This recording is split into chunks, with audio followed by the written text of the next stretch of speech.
Welcome, welcome, welcome, everybody, back to Fear to Freedom, one story at a time. I am Coach Cory Thorell, and I am a self-mastery coach focusing on balancing the energies of mind, body, and spirit. And just like every episode of Fear to Freedom, I like to open with a thoughtful question. And today's question is, what if saying one radical yes to who you could be is all it takes to break free from fear and step fully into your freedom? I love the idea of a radical yes, something that might challenge who you were. It might be a yes to something you've always wanted to do but couldn't quite get there. And that's what I want to talk about today. And I am thrilled, honored, and delighted to have my colleague and friend, Dr. Robb Kelly, in the house with me today. Dr. Robb, please give our audience a little hello and tell us where you are, what you do. Hey guys, my name is Dr. Robb Kelly. I specialize in mental health and the brain and subconscious and conscious brain. We have 5-6 offices around the world. I'm based in San Antonio, Texas, and we've done about 10,000 patients so far over the last probably 25, 30 years.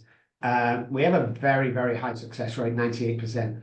Unheard of, but yeah, there you go. We're very passionate about what we do, and you know, the reason why we do these podcasts, obviously meet great guys like you, Cory, but is not for business, but to, see if we can save a life and inspire somebody to the next level, because new neuroscience is what we're about today. It proves that we don't have to live in fear. There's so many ways out of it. And once we find our true identity, the sky's the limit. Absolutely. And, when I started following you, I realized you and I have a lot in common, especially with neuroscience and rewiring the brain, the magic of the superconscious mind, the unconscious mind, the conscious mind, and the three levels all working on the same team. That's the basis of my coaching, is when we can bring all three of those consciousnesses into the same story, and I love that you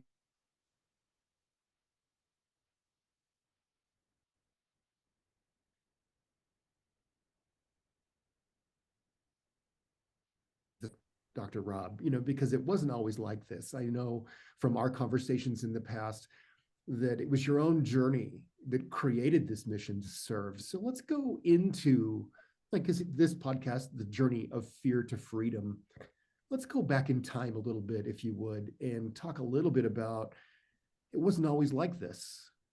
And how did you get No, here? definitely not. For me, I have an allergy to alcohol. Well, ethanol in the alcohol. So many people say that alcoholic. I don't class myself as that today. I've recovered from that. But yeah, I took my first drink at the age of 9. I was born into a musical family, so I'm actually on stage at 9, playing clubs and bars and stuff like that. And it's where I took my first drink, which we know now, what we know about addiction as a whole and mental health, is it was just a ticking time clock before, it would take over. It was my friend for many years. So I lived in fear. Probably because I was thrust on the stage at the age of 9. I was terrified I was very shy, so I was terrified of the crowds and stuff like that. So I kind of hid behind the alcohol and hid behind the guitar for a long time. Like I could eventually, when I got to my teens, could do anything behind the guitar, but if you took the guitar off me, I'd go into that fearful, shameful, guilt person that was no good with communication. And for many years, people thought I was arrogant in my 20s. I wasn't arrogant. I was scared to speak to people in case they rejected me. That's what the problem was. So I carried on drinking. I did some great stuff with music. Never become famous, but did the background stuff as a session musician in recording studios. Went to college, and I just always had this dooming feeling that things were going to go wrong. The dooming feeling of fear. Like I always looked on the bad side, and 9 or 10 times, bad things would happen. And we know today that that's because it did. If you think it's great, it is. If you don't think it's great, it's not. I mean, you're right either way. But yeah, I just, went through college. My first job was a police officer in fear. And eventually, I got married, had 2 children, and then my drinking became out of control. I didn't know that though at the time. I was in a great job. I had my own company. and we had the big house on the hill, the Porsches, the Mercedes, you know, and I thought I was doing really well, but the drinking started at 5 a.m. in the morning, walking the dog around the backyard, as you guys call it, we call it the garden, quite a big garden, drinking half a bottle of vodka to start the day. And that worked for a long time with me until it didn't. It didn't. Mm-hmm. See, when I wasn't drinking, I was full of that fear, I was scared of anything. I think it was a form, to be honest, Cory, I think it was a form of PTSD, the fear of, you know, I can't cope anymore. And when I carried on drinking, life seemed to be good, but eventually we had 2 children, and bad things happened in that house. And at the ages of 1 and 3, the authorities took my children off me and my wife left. And weeks after that, the cars had gone, the house had gone, the medical license had gone, the wife had gone. I went from there to my parents, lasted 3 days because of my drinking. They threw me out, friends, acquaintances, and then all of a sudden I'm sat on the streets homeless for the first time in my life going, where the hell did that just go wrong? But still not thinking, Mm-hmm. that's kind of the journey leading to the streets. But Yeah. I look back on the homeless days now. Again, we study neuroscience. We're more neuroscience experts, although we're psychologists and behavioral scientists, and all my guys have masters or PhDs. The stuff we know today, I look back, and I take 2 things from that. First of all, why wouldn't it go that way? There's alcoholism in the family. Alcoholics are born, drug addicts are made. Get into that later. And secondly, I always knew it would end in disaster. I just knew I was, you know, I couldn't really wrap my head around the successful guy because I come from a project, very poor family, but learned how to be streetwise very early in life, and that worked for me for a long time. Yeah, just the first night was like stark reality. My children had gone, my life had gone. I had no one in the world. I was abandoned on the streets. Right. And so that moment right there, you know, I was one of the words I use a lot in my world is switchcraft, which is a play, of course, on witchcraft, but it's the switch when we catch ourselves and we choose a new path. You know, that switchcraft moment. And often that is a life-changing moment when we wake up. But before that moment, for you, you know, one of the things that I'm pretty sure was happening, and maybe you're aware of it now, but you weren't aware of it then, is when spirit was knocking on the back door saying, are you ready for change? Are you ready for change? Are you ready for change? Are you ready for change? And we can't hear it at first. But after the fact, we can go, oh, there's a part of me that was I was reaching my own hand out to myself the entire time. But I was so blind, I couldn't see it. Yeah. You know, that inner guidance. Because I really believe that we all have everything that we need already within us. But how do we learn? Part of that, this learning about healing, transformation is how do we learn to listen from within? You know, It's a long time for me to. I had a huge spiritual awakening on the streets as an atheist, which really was shocking to me. There's a shocking story that I tell when everyone goes, "Oh my goodness," but I won't tell for 15 years after getting sober. But yeah, I mean, I could see it around me, and when I was homeless, this glimpse about 0.5% knew someday I'd do something. So the homelessness became my greatest asset, of course, moving forward, more than my college and everything like that. But at the time, you know, after about a year on the streets, I got quite comfortable. I actually died twice on the streets in England. wow, really? They had to bring me back to life on the side of a Mm. really old rain wet road and back ends in Manchester. And I got to be honest, I hated them men for that. See, I didn't want to live on it. I definitely wanted to die. You know, I say to people now, I didn't go to hell, but I could sure see it from where I was. That's how I've gone. You know, I've been. But yeah, I mean, it was just, it was sad. It was sad because I'd walk past my old house and see my kids having dinner with my wife, and I'd walk back my parents' house and then walk past other people's houses, especially at Christmas, and they're all sat around the dinner table. And I said, you know, one day I just love to do that for one day, to sit around and have dinner with a family for one day. That's all I'm asking, one day. But I knew deep down inside that it never would happen. Happen. Well, of course it did.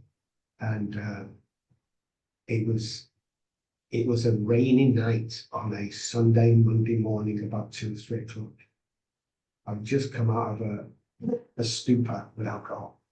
I was walking down the factories and offices. There's not a person in sight. And I fell down to my hands and knees. And I remember as if it was yesterday, I started to cry from my belly. My belly was aching. I always get upset when I come to this. I wasn't crying because I lost my children and my wife and everything. I was crying because the first time in my life, I realized I can't stop drinking. Yeah. And I looked up to the sky and I said, if there's a God up there, I can't do this by me. 30 seconds later, this guy walked around the corner in the middle of nowhere. He'd missed his last bus home from a Bible study. He'd walked home for the first time an hour, took this shortcut, and he came upon me and he said, "Do you need help?" And I explained, he was a recovering alcoholic who was a Christian, so he took me back to his house. And that's where my journey started.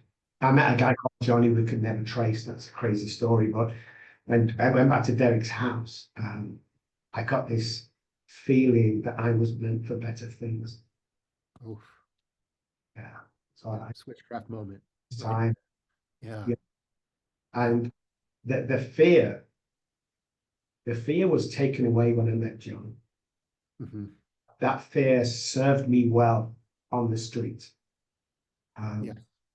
But eventually it went, and God led me through this guy called John, and he taught me, and we could never trace him. And then my journey really started. Then I had a huge passion, almost bordering on aggression, to find out what the hell is going on, because he's full of fear, there's alcoholism, there's, less than, never be tall enough, blonde enough, thin enough, rich enough, coming from a project, imposter syndrome. I wanted to find out why nobody could help me. Like the doctor said, I think you're alcoholic. I said, okay, what do I do? Stop drinking. Oh, I can't do that. I'll go to AA. And that was it.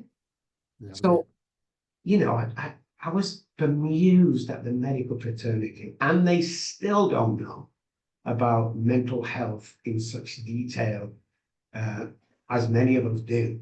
And that was the passion drive. Is I met so many people in fear. How do we take them from fear to success? How do we take them from fear to freedom? And we found out a couple of things. One, the subconscious mind, conscious mind, and how it runs the brain. Secondly, the lack of oxygen. So the presence of oxygen equals the lack of disease. I was bang when I learned that. And the fear that once I had to sit in became kind of my stepping stone into the freedom. Right. Because you have to feel that. You do have to feel that, right? And fear, I think it is so misunderstood in our time, and maybe throughout all time, and a little history of that fear. I mean, like if you are in fierce, immediate danger, like a saber tooth is going to eat your belly, or you're in literal immediate danger. Well, then the auto response of our body, the adrenaline, where all of the blood runs to our extremities, and so that we can run 1,000,000 miles an hour, or we can climb the tree, or we can claim the safety. That's awesome. But so much of, especially in our modern time now, where we're not really taught some of these tools of self-care. So we go into a fear response and we stay there 100% of the time. It was never designed to run full time. No. And literally the recovery time from a massive dose of adrenaline, for example, it comes on fast, but it takes time for that energy, those chemicals to soften back out of our body. But so many of us, like I have a similar story. I didn't realize I had normalized the abnormal quality of being afraid 100% of the time so long that I became unconscious of it. I Yeah. had normalized the unnormal, right? And then I woke up to realize I had been operating in fear for decades, Yeah. like that betrayal, aware of betrayal, the need to protect myself, never feeling safe. And I was trying to live my happy life at the same time. If you would have asked me then if I was afraid, I would have said no. But in my own healing journey, as I look backwards, it was like I was hesitating, I was in resistance, I was careful, I wasn't confident. So, Yeah. but fear, I think, when we've normalized the abnormal. I kind of love that phrase, Yeah. but fear really, like what's really going on for me is I've studied and I've done my own healing work, and now I guide others in their healing work. I think fear is proof of ignorance. You don't know, and you need to know, or you want to know, and it's an opportunity to pause. Yeah, without a doubt. The way we look at fear is when you think about it from a psychological point of view, fear isn't real. It's anxiety in a false sense. Like when you're going to speak somewhere, I'm always nervous. I walk on stage, bang, it goes. As soon as I grab the mic, boom, goes. But we followed this Austrian scientist, and he did some tests with deer. If you ever seen a deer being hit by a car, guys, but doesn't die, it'll stay motionless for a second, then it'll jump up. What it does next is what human beings don't do. It shakes violently. The Yes. reason why it does that is to shake the fear, the trauma, the anxiety up. Now that deer will probably go the same time, the same route, and get hit by the same car tomorrow. Who knows? But we don't deal with it. So the anxiety becomes fear, the fear of the unknown, the fear of what's going to happen, the unsafeness, the garden, and where that comes from is right back to childhood trauma, where Mm-hmm. somewhere, some point, we were put in a place that we didn't feel safe. We were abused, we were abandoned. That was everyone's got childhood trauma, which is Every, kind of yeah, fear to every one begin of with. us. Mm-hmm. Was working with a guy in Dallas. Well, his parents had like a $50 million house, and one of the richest families around in Texas. And I was working with the kid, and he's like, we don't have any childhood trauma. I mean, we grew up in silver spoon and all like that, blah, blah, blah. And I run through and asking questions and say, well, how's mum and dad? Well, I see dad on Sunday. Like, ooh, what do you mean you see dad on Sunday? Well, he's working, he's traveling. So between 4 and 5 on a Sunday afternoon, that's when I see dad. And mum's kind of she's not available emotionally because she takes a lot of drugs. Okay, so that's abandonment. That'll turn into fear. That'll turn with, nobody loves you, and it'll affect your whole life. And we've traced that over the last 10 years of what happens here comes out here. Unless you fix this, you will always act under that fear, and you never take that leap of freedom. Right. I love your story about the like when a deer gets hit, for example. I was watching a documentary about lions chasing antelope in the Serengeti in Africa. And they were watching, the lions were cool to watch, but really it was about the antelope because the herd, they're feeding the lions, and this is nature and it's cool. And of course the antelope are on high alert. But then they would focus after the lions would leave, the antelopes that were left would all start like jumping straight up into the air because Yes. they're releasing that energy. They're giving it back to nature. And Yeah. then right away, they're back calm with their big eyes blinking, and they're eating grass and walking slow. I mean, just boom, they give it back, and they reset. Yeah. It's We don't do that. us to learn from that. Yeah. I mean, that's the key. If you can go back and discover where it all started. So what we say is go back and uncover, discover what it's about, and discard that stuff. Yeah. It's the only step to freedom. I don't fear nothing today. I literally don't fear nothing today. But it's taken me, I'm 63 now. It took me 55 years to be in that state. But over the last 7 years, Mm-hmm. the neuroscience that we know today, I can take people through that a lot quicker than I did because we know the answers today. which when I explain to people, they go, God, that makes so much sense. Yeah. Yeah, we didn't know. We didn't know. See, my childhood trauma was situations that were normalized to me. Like my mum and dad used to drop me off at their friends on a Friday. They'd go out drinking, sleep over, get up next morning and pick us up. So what they didn't know, because I thought it was normal, as soon as their car backed out the driveway, we had to play a game called Run Around Naked Game. And we had us chasing ticklers. I thought that was normal. So through my life, I don't give it a second thought. But I had problems with my relationships, so I'd never get dressed in front of anybody, never take my top off at a pool party. And that was direct there. And it was 30 years on when I realized that the fear of this happening wasn't discovered because it was normalized. And we see this today in childhood trauma. Yeah. I've got no childhood trauma. Everybody has childhood trauma. Everybody does. Yeah. And that's why we need each other. I think we really need each other because we can't see our own blind spots. And, and those of us, I mean, I love helping other people, but I tell you, I'm the first one to go sign up and get some help too. Yeah. I love asking for help, asking for other coaches, learning, because I really think we're either growing or we're declining. We stop expanding unless you choose to stop expanding. And in the fear journey, I love to redefine fear as a guest, as an ally. And one of those things is like, one of the physical responses of fear is that when that anxiety and the adrenaline turns on, we become hyper alert. When my cognitive mind can go, is a tiger eating my belly? No. Am I downloading a massive amount of information quickly? Yes. Okay, now I'll say yes to fear in that regard because I'm going to see vividly. I'm going to hear every detail. I'm going to feel things on my skin, smell, taste, intuitive.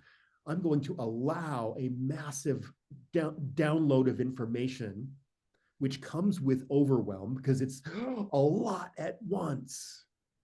But now it's like, okay, it's kind of like stage fright, overcoming stage fright. There's that moment when you're standing in the wings and you're about to make that entrance into the light.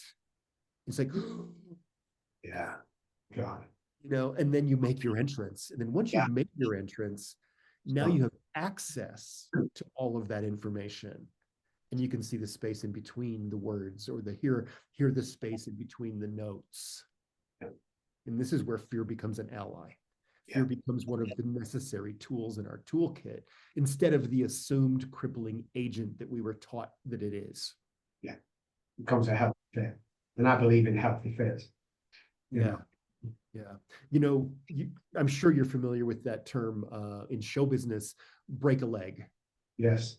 And what does it mean for you, break a leg? Good luck. I hope you do well. Yeah. Do you know what it really means? No. Because I come from 35 years of big show business on stage my whole life. You know how when you're looking at the stage, the curtains on the side are called legs, right? And so when you're standing behind the leg, break a leg means make your entrance, step into the light, get past your courage, do the thing, take a stand for what you believe in, make your entrance, which means good luck. But I think there's a lot of wisdom in what that means. Yeah, I think there is. So true. And once we take that leap of faith, whatever it is we take, and we come into the light, life turns around for you real quick. Yeah. You then understand what the mind and brain combined can do, and who runs who up here. Because most people think the brain, they all say mind sits inside the brain, mind over matter, the brain's matter. And we studied that. Imagine if we trained our mind first thing in the morning to get rid of the subconscious brain, which that's the bad guy, and ignite the conscious brain, who will instruct the brain to do amazing things. Wouldn't that be awesome? Well, we did. And we've seen a miraculous turnaround. Me too. Including myself and all my staff and everything. 10,000 people, patients and stuff that we've seen, and loads of sponsees and friends, and my TV goes out to millions. So yeah, I mean, it's incredible. But what keeps me on track today is just like you. It's helping people. It's Yeah. making people. You know this. I never want to be the smartest guy in the room. Oh no. I Yeah. want to be teachable at all times. And I have a therapist I go and see once or twice a month, and we talk crap, and she listens to me. She's a 85-year-old old hippie that takes no crap of anybody, and she curses at me and puts me in my place if I'm crap. It's beautiful because I never want to sit there and go, hey, I know everything, because that's when it all goes wrong for me. Right. Well, I think if you're the smartest man in the room, you're in the wrong room. Yeah. Yeah. I agree Yes. with that totally. So, hey, I want to call in a question. We sort of talked about this before we jumped on the call, because I know that you've got a lot of experience working with people and addictions, and I've done a lot of work with my clients and addiction, my own addictions. I think we all experience addiction 100% of the time, especially like to our own brain chemicals, serotonin, dopamine, this, that, or the other. We all want a good fix. I think we're also addicted to wanting to be a good human, whatever that is. And I really believe that every single one of us, without exception, is doing the very best we can with the tools that we have in the situation that we're in. I may not agree with what you're doing over there or your politics or your actions, but I do believe that every one of us has a heart beating in our chest and we're trying to be a good human in our own situation. So that is the setup around addiction. And since we're talking about fear, what about an addiction to fear itself? Like we can't let go of it. No, we can't. And I mean, what happens with everybody has an addiction. Let's just get that on the table, right? Oh, I don't think I have. Yeah, everybody. Bodybuilder said to me once, I don't think I have. I go, when you go on vacation tomorrow, the wife and the kids, yeah, I'm looking forward to it. What's the first thing you're gonna do? Find a gym I can train at. Yeah, that's not a healthy thing to do, but it comes from childhood trauma. Again, childhood trauma is a gateway drug, Mhm. but it's addiction. That's where it comes from. So again, you've got to look at your behavior. You've got to look at the past to fix the future. And addiction can run wild. So what happens is, if I suffer from childhood trauma that I've realized today, then you're in the office, guys, wherever you work, there's always one person that causes chaos. She loves the drama. That's because her childhood trauma, her childhood upbringing were based around chaos.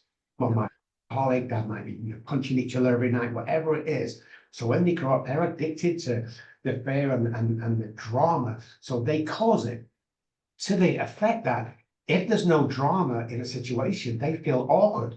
So they have to cause it. We see this in relationships where, woman bounces from relationship to relationship with the same guy that ends up beating her alcohol, deadbeat guy, because she feels comfortable there because past and what we find is the same girl comes upon a great guy who starts to treat well, she'll self-sabotage. Yeah. All about your past and how you feel today. So Yeah. you can easily it becomes a defense mechanism. Yeah. So there's a girl back in the UK, late 60s, was snatched off the side of the road, schoolgirl. There was a huge manhunt and they couldn't find him. 9 months later, police cars driving behind another car on a country road. He has a broken light, so he pulls them over. Now, back in the day, they didn't have the walkie-talkies and the NPRs, so they used to say, "What's in the trunk?" And yellow jacket, pair of boots. Open it. Oh, it's your car. No problems. Carry on, sir. Fix the light. This guy was sketchy, so they opened it and they searched through and they found one stolen screwdriver that had the tag attached, no receipt. Not allowed to go back to the house and search the house, and sure enough, lawnmowers, ladders, drills. He stole a lot of stuff. But they saw a box in the corner that was about 4 foot high by 12 foot wide. And they said, "We know you've got more stolen stuff in there." So they smashed the lock off and they opened it. And there was the girl that went missing 9 months ago. She was Wow. alive. She was bruised and battered. Took her out every day, abused her, bath, restroom, food, back in every day for 9 months. Holy moly. When they opened it, the policewoman went in and she grabbed this young girl's hand and she helped her sit outside the box. She took her coat off and she wrapped it around this 16-year-old girl. What's the first thing she did? She got back in the box. Because the program that is a safe place. Even though it's tormenting, it drains us. We're never going to succeed fully in life, or we're in this anxiety, fear. It becomes a comfort zone. And that's what we find with human behavior. So these comfort zones become our greatest friend in the world. Right. But normalizing the abnormal. Yes. Yes. And then it becomes unconscious. Yes. And it also becomes, because the basal ganglia picks this up, it's how repetition, strength, and confirmed part of the mind. And once we do something like staying in the box and stuff, it becomes a working part of the brain. Yep. Once it becomes a working part of the brain, what happens is it's like a knee-jerk reaction. You can't stop it. So the comfort zone, you can't stop going into that comfort zone because, the basal ganglia, like driving the car. So we first get our first lesson. We might be driving a Mini, but it feels like a bus. We're scared. After a few months, we've passed our tests. We can reverse down the driveway, wave to the mom, talk to the girlfriend, listen to music all at the same time. That's because the basal ganglia has done that many laps. It becomes a working part of the mind. It's the same thing when it comes to trauma and fear. Is that knee-jerk reaction becomes a normality. And the only way people can find out is the relationships fail. They can't do what they want to do. They can't get that job. They can't succeed in life. They're tired and lethargic. All this stuff. It's only the childhood trauma and going up. You can clear all of that stuff up. All of it you can clear up and move forward into what you were meant to be. Once you find your identity, 90% of people walking around today don't know their identity. Yeah. They just don't know. And they operate on like 45 to 55% of their capability and capacity. That's it. They think they're doing well, but they're just getting by. They've got a 9-to-5 job, paycheck to paycheck. They're trying to see that whatever it is, what we're saying is you can get to 100%. You can be happy every single day. I'm happy. Now, I do have better days than others. I'm happy every day. And people say, Dr. Robb, you can't be happy every day. And my answer is always the same. Says who? Well, you can't run a corporation. Says who? You can't go on TV. Says who? Who's making these rules up? Because I don't like it, because I know how this works. So we have a routine every morning that we do to take us out of that into the future and live in the now. And once we live in the now, fear disappears. Yeah, the art of the present moment. Yes. So I never believed in that, Cory. I thought it was a load of BS. Live in the now, one day at a time, all that stuff. One day at a time isn't an AA thing. It goes way before then with the philosophers that found out that certain parts of the brain reset every 24 hours. And I like that. When we found out what it was like, oh my goodness, yeah. So I can tell you now, I have no idea what I'm doing tomorrow. And people laugh when, no, my assistant will send my day tonight at 8 o'clock. She'll tell me what I have tomorrow. Because living in the now, it's the most beautiful thing ever. You prosper, you become a man or woman that you want to be. And then when I get well, people around me seem to change and be nicer. Because of me, I didn't know that. That was a hard one to swallow. And life becomes meaningful, and life becomes love, and you want to help people. And that's the foundation of all my companies today. 25% of our work is pro bono, and we're millions and millions of dollars just this company alone. It has to be. Everybody has to carry a pro bono in my companies. So even in the security company, you need to carry a pro bono who's suffering or going through something. All my guys covered alcoholics and addicts, PTSD and stuff like that. And then we give hundreds of thousands away every year to people. My biggest heart is to the fathers who want to see their children again, because that was me. So the speciality is finding the guys trying to get well, putting 12 months in an apartment, we pay for that. And then we buy him a suit, we get in an Uber, we pay for his legal fees so he can get his kid back once a week. Wow. And that is just, and that's what we do. I mean, we don't shout it from the streets, and we never did. And my friend said, you need to start telling people, man, because it's going to inspire people to do the same. You're not showing off. I mean, just doing what I'm blessed enough today to be able to bless someone monetary whenever I leave the house. And money, I always thought money would make me happy, Cory. Yeah. I just, fair, everything. This is success. I got the big house, the companies, the blah, blah, Highland Park, the Bentleys and all that stuff. And I was traveling to work one day and I was the most miserable person ever. And I realized it's not the money, do the right thing, help people, get your stuff sorted out, become a leader, become that leader, and fear from the past becomes your greatest asset. And now you can control that fear, stroke anxiety, and become that person. And before you know what happens, guys, everything seems to work out. You see, before I got to where I am today, I always acted as if things had worked out, and they did. It's amazing how the mind works. Yeah, so true. I love there's that cliche statement, the art of the present moment, but I want to break that up a little bit. Coming from show business, huge passion for the arts, beauty, an amazing S curve gives me goosebumps. Like what the design of that, the present moment, tomorrow never happens. Yeah. And so many of us are either putting all of our resources, our time, energy, attention, and money, either into the past, the stories that we can actually redefine of the past, we can re-understand them, or the future, which also isn't here yet. No. And Janis Joplin, tomorrow never happens, man. It just doesn't happen. And when we are right here, right now, it's the only time that we're powerful. And when we do that, it's time becomes perfect. Like you're not spending worry about tomorrow. And yes, time, which we don't have a lot of time, guys. Yeah. And moms, how many times have you said, 1 minute I'm waving off to kindergarten, and the next minute I'm waving off to college? Everyone thinks they have time. I'll start tomorrow. I'll start that business. No.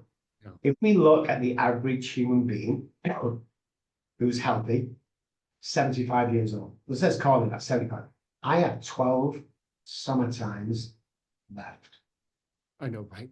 When you put it like that, let's start cramming things in today. Start that business, date that girl, buy that house, buy that, whatever it is, do it today. When you hear this, guys, this podcast, I want you to really think. And I want you to do two things. Says who, make that your mantra. Second, do as much today as I possibly can. I'm going to compliment at least 3 people today. We're going to be kind, considerate. There's a great story I always tell when I speak. Guy goes to the Golden Gate Bridge, throws himself off, commits suicide. The police pull him out. They find his ID. They go back to his house trying to find next of kin. What they find is a note on the kitchen table. And it read, I'm going to walk to the Golden Gate Bridge, which was an hour's walk. And I'm going to throw myself off and commit suicide. Unless on the way there, somebody smiles, says good morning, nods at me, and I will stop right there, turn around, and I'll try again. My question is to people listening to this is, how many people can you pass today who's heading to the Golden Gate Bridge? Mm-hmm. You never know. A smile can change. If you don't believe it, guys, that's can't be. Look, you want to change the world tomorrow? Next time you're in a built-up area of people, somebody walking towards you with nice sneakers. Sneakers are always the best. I want you to say 2 words, guys. Nice sneakers. Oh, thank you, man. Then turn around and watch you. You're going to look down at his sneakers at least 2 to 3 times. You just changed his whole life. But guess what? When he goes home to the wife or girlfriend, because he's in a good mood, it's very contagious, mirroring part of the brain. Now she's in a good mood. Then the mother-in-law calls, and you get the gist. Nice sneakers. You just changed the world, man. And you, whether you believe in God, universe, Uncle Jimmy, will be repaid 100 times for that in your life. So big time. I go for walks a lot, and I'm kind of a fast walker. I don't like to run. Running hurts me. So I'm like, okay, let's go. And there's a big city park a few blocks from me with a big pond, and I like to go walk around the pond. And I had a friend of mine come to visit, and we were on a walk just a couple of days ago. And he commented, because every time that we were passing, I would say, hey, good morning, or hello, or nice sneakers, or whatever. And then I would usually have a little laugh afterward, because the shock factor Yeah. You're People are so in their tunnel vision and like this. And I always laugh the most with the parents with kids because the kids are looking already.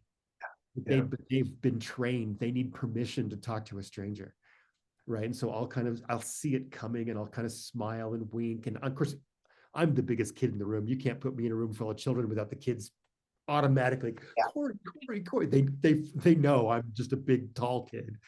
But I always laugh because I'll say good morning or hello, and the kids immediately get this big grin and they feel safe, and the parents are like, whoa.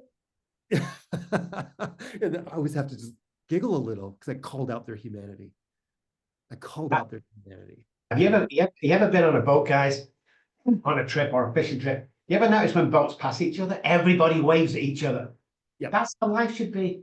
Don't pass anybody without waving at them or smiling. We do it on boats. Why can't we do it when we're walking or when we're driving, stuff like that? Small towns, it's kind of the same. When you're in a small little village, people, hey, hey, but in the city. Yeah. So when you do your research on that, you find out that people from small villages are more healthier than. So when the Japanese scientists did the body of water experiment, 2 bodies of water in 2 different rooms, one in there, one in there, played Mozart in here and crazy death metal music in here. And they were told to go into everyone thought it was crazy, go into room A with the good music and compliment the water. And they thought you crazy. Then go in the other room and shout and scream and curse at the water. They did Yes. it over a 3-month period. And what they found was the water in room A, the body of water in the tank, was the purest water they've ever seen. And the water in room B was unthinkable. So 90% water, what we say to each other really matters. Yeah, I think that study went one step further too, because then they would freeze the water and look at the patterns in the ice. And in the positive water, it was these gorgeous, perfect snowflakes. And in the negative water, it was just distorted, weird, Right. symmetry. It's Yeah. like you could actually see it. It's like, wow. So I just never want anybody to get to my age or older and regret what they haven't done. oh man, me too. I'm Me not too. I'm not scared of dying. Uh, I'm scared of living without conquering everything. Yeah. And I take every opportunity that comes to me. I take it, no matter what it is, we take it. And I think it's the only way to live life. And the more we do the podcast and the more I get around to people, people are trying this and they're changing their life. It's not that hard, guys, to reset the mind every morning. I'll give you some tips before we leave. But you can really be happy every day and really be the guy you want to be. And the guy, hey, listen, if you're in a 1-bedroom apartment, broke down, the wife's left you, and you think miserable and you're thinking crazy stuff, you're the leader listening to this right now. See, nobody listens to something by mistake. I've learned that over the last 63 years. It's the weirdest thing. But when you listen to something like this, you'll get people who criticize straight away. What I found is anybody that's doing as good as you or better will never criticize anything that you say or do. But you have a lot of people following going, yeah, I'm going to try this, that crazy English doctor, I'm going to try it. And we get thousands of emails a month, saying, fantastic, it's amazing, just started a business, just got back with my wife. It's like the neuroscience of today, you have to try it. Get out the old way of thinking that this is your lot in life. It is not. What you've been through is like a semester at Harvard University. When you graduated, life becomes amazing. And then what happens is the next thing someone's going to come to you and you don't understand because I was don't check. Yeah, but check. I don't know. And I know the way out. Yeah. It is. And we do that, the better for humanity, I think. Yeah. Well, it's like when I opened that question, I said at the very beginning of the show, one radical yes, Yeah. one short little decision, one yes will change the course of your life. And so much of like I love to really look at the mind, body, spirit as Mhm. a metaphor for many things. So mind, another way to say that would be cognitive. Okay, I'm aware, I'm thinking, I'm in my mind. The body can be biochemical, the energies in our body, the chemicals in our body, this vehicle that we're in, this flesh suitcase that takes us from birth to death. And that's often where the root cause lives. In the mind, the presenting problem is never the problem. It's how we're making sense of the story we're telling. Yes. We get to the root, the energies trapped in our bodies, we're trying to build a dream on an unhealed wound that's in your body. Chinese medicine, the meridians, acupressure, acupuncture, EFT, tapping, these are amazing modalities to move that energy. And then when we get to the root cause, the belief, the negative belief, the sabotaging identity, whatever it is that's keeping you stuck, which is temporary if you let it. And then spirit or soul, this is prevention, so we don't do it again. But more importantly, this is creativity, intuition, life design. We step into the powerful creator that we're here to be. We can either react or create. We cannot do both at the same time. So where are you spending the majority of your day? What is your focus? What are you looking at? Are you running away from something so powerfully that you're not aware of what you're running toward, which means you're making more of the problem? Yeah. Switchcraft moment. Let's know what we don't want barely enough to know gigantically where we're going, our dreams, our passion, our love stories. Yeah. Absolutely. Mm-hmm. You mentioned you're going to throw us some morning routine gifts. What do you recommend for your morning routines? Because this is something I bring my clients. I do it myself. The daily non-negotiables. Yeah, we found that these 3 or 4 things really work. First of all, before I tell you, I just want to let everyone know there's 4 chemicals in the brain that needs to happen every day. 1 neurotransmitters that dopamine, oxytocin, serotonin, and dopamine. Most of that needs to happen every day to get this 100% happiness. But dopamine and serotonin are created in the stomach, in the gut. So if you're eating crap food every single day, you're going to get depressed, if you believe. So we've attached food to addictions. We've attached food to depressions.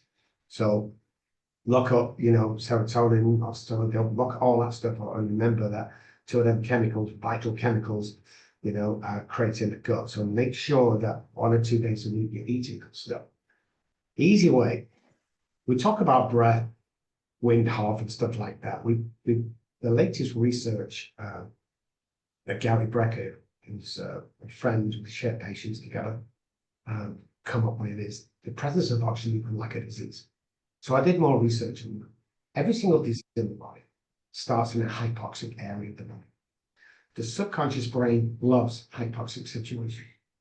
So the reason why nobody's woke up laughing ever is lack of oxygen. So, you go to the gym, you feel good. It's not the weights and the cycling that makes you feel good. It's this in between sets. We only breathe 45 to 50% of our lung capacity. Tomorrow morning, let's get rid of the subconscious brain that wakes us up every morning because of lack of oxygen. 20 exaggerated breaths in and out, like really. Make sure you sit down though. Let's flood. You'll go dizzy. You'll feel faint. That's good because for the first time in a long time, the brain is flourished and every cell is flourished with oxygen. That's the first thing. So now the conscious brain who thrives on oxygen is going to run the day. It's ready to go. Mind over matter. This little conscious brain here can program this guy to anything that you want to do. So we walk into the bathroom. Let's change some neural pathways and patterns. Everything's patterns that you don't know that you're in. If you're right-handed with your teeth, I want you to do right hand for a week, left hand for a week, right hand for a week, left hand. Every morning for a week, brush with alternative hands. We're creating different patterns away from the usual self-sabotaging patterns. The last thing is very important, guys. Stand in front of a mirror 6 feet away and say, I love you 10 times. Now, there's a couple of reasons we do this. 300 neural pathways die every day in the brain. What are you replacing them with? Thought patterns or good thought patterns? So I love you is going straight in and we're taking it in and we're giving love and care. Don't stand close to the mirror because ladies with the makeup and guys with shaving while you're saying I love you, we see all our blemishes. That's not how people see us. When's the last time you went into the office? Hey, Jimmy, we don't do that. So we stand 6 feet away from the mirror and the blemishes disappear. This is how people see you. Not like this. They don't see all the marks and blemishes. Step away. And what that says to the brain, I'm not that, I thought I was ugly. I'm not that ugly. I look nice this morning when the light doesn't make any difference. And you go out today, go out with the mindset that you're going to cram everything in today. Compliment 3 people as you go through a day, more if you can. And just be courteous and kind and walk like a leader, act like a leader, eat like a leader, 20 minutes exercise. Do this every single day and your life will change. Now, it's impossible not to because of the oxygen intake and the changing of your pathways. So if you're one of them, oh, it didn't work for me, you didn't do it right. It's biologically impossible. We're changing things around in the brain. It has to make you feel good. So if you're one of them grumpies going, well, you know, doctor, I tried it. No, you didn't try it properly or for not long enough. You can't just do it one morning and expect the world to change. As you do it each morning, week, 2 weeks, 3 weeks, your life will improve and get better. Do that every single day, guys, and make it. And the other thing I do as well is I get my guys to write 5 things that I'm going to complete that day. I do it today after 30 years. I write down 5 things in the morning that I'm going to complete. I might complete 100 things, Cory, that day, but I have to do these 5. So start easy. Breakfast, lunch, gym, you look after the kids, ride a bike. Check. If you only do 4 of them, you fail. I hate to say, you fail, guys. If you're either in or you're not in with this, you're either pregnant or you're not. There's no half measures. Do the 5 things, check them off as you do, and you will start to have a great life and you'll start to find out who you really are and what your niche is. I was working with a patient once and was going through, he's working a horrible job, he hates his job, he hates his life. I said, what do you do in your spare time? He said, I can't tell you. I said, tell me. He says, I knit socks, you know, for the Christmas presents. I'm like, no way. So we bought him a website, we bought him some business cards, and his mission, this was many years ago, was to sell, not give away, 1 pair of socks in 1 month. He did about 8 or 9, I think, pairs of socks. That guy today owns the biggest sock company in the world. The guys where you buy a sock, they give one free, you know, to foreign countries. That company, and it all started with selling 1 pair of socks to 1 person that created an empire. So if you're on that verge, guys, and going, you know something, I hate this job. I'm going to keep this job. I'm going to start this little thing that I like doing, get a website and stuff. Don't think business, think empire. And empires happen. Anybody can start a business. Facebook, website, $10 off GoDaddy, some cards off Vistaprint. You go, we don't want a business, we want empires. Build empires. Act like empires. Treat people with respect. Don't take any pride. Stand tall. Keep your head up. Walk in the room as if I used to walk in the room and go, does anybody like me? Now I kick the door down and go, well, who do I like today? Who can I be kind to today? Get your head up, don't matter where you are. I'm a homeless, drunk, garbage estate, begging for food on the streets to where I am today. You think it's impossible? It's not, guys, it's not. You know, Rob, for 2 years, one step of my healing journey that I take my clients on was I was realizing that we're not focused on our dreams. We're not paying attention to what our desires are. Sometimes it's because we're so traumatized or triggered that my sacred little precious dream, I'm going to push it so far into the future because today sucks. And so how do we re-engage the daydream? How do we, if we're going to manifest a life that we love, we actually have to write the menu. We have to be in love with our future, you know. And so this became a process I call dream intending, especially if you're new and you're not really aware. We're going to intend to dream gigantically. And then we're going to revisit the dream repeatedly. And every time you go to that future memory, you come back with more beautiful, amazing, loving details of that dream, because that creates our inspiration and our ignition of our creativity. And that's one of the things that I do. Everything that you're doing, as well as that morning intention of dreaming. We are intending to paint the future. Yeah. Because if you think about it, when kids in England, we used to kick the ball over here, maybe throw a ball. There's 6 or 7 you outside throwing ball, kicking ball. Johnny, what do you want to be? I want to be a doctor. What about you, Billy? I want to be a footballer. What happened to them dreams? I'll tell you. They were kicked out of us by our family and friends. Do you know what I mean? Exactly. Then dreamed back. Oh, well, I want to be a doctor, but I'm 35. So what? I can't be. It says who? That's Chase true. that dream, make it happen, because at the end of the day, and if you take nothing away from this, guys, take this away. It's not about you. Yeah. It's not about me. I'll be giving everything that I ask for. It's about other people. So there's a bunch of people over here, guys, waiting for us to get our shit together so we can help them, guys. That's all it is. If you do the right thing, the right things happen every single time. It just happens, guys. I can't emphasize this enough. It's like live with meaning every morning. If you're garbage collecting, you want to be the head of the garbage collecting company, put it in place, write it down every day, go to work, smile, be that guy, be that leader on that truck, or whatever it is that you, the road sweeper. We had a road sweeper once. He wanted to be the foreman of the road sweeping crew. We got him there. That was his dream. We got him there.